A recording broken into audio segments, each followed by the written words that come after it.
किसी और माबूद को मत पुकारना, वरना तुमको अजाब दिया जाएगा।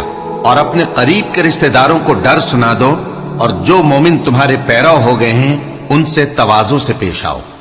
फिर अगर लोग तुम्हारी नाफरमानी करें तो कह दो कि मैं तुम्हारे अमाल से बेताल्लुक हूं, और उस गालिब व मेहरबान पर भरोसा रखो जो तुमको जब तुम तहज्जुद के वक्त उठते हो देखता है, और नमाजियों के साथ तुम्हारे रुकू और सुजूद को भी देखता है। बेशक वो सुनने वाला है, जानने वाला है। क्या मैं तुम्हें बताऊं कि शैतान यानी जिन्नात किस पर उतरते हैं? वो हर झूठे गुनहगार पर उतरते हैं। जिन्नात सुनी हुई बात उसके कान में ला डालते हैं, और वो अक्सर झूठे हैं, और शायरों की पैरवी गुमराह लोग किया करते हैं। क्या तुमने नहीं देखा कि वो हर वादी में सर मारते फिरते हैं, और कहते वो हैं जो करते नहीं। मगर जो लोग ईमान लाए और नेक काम किए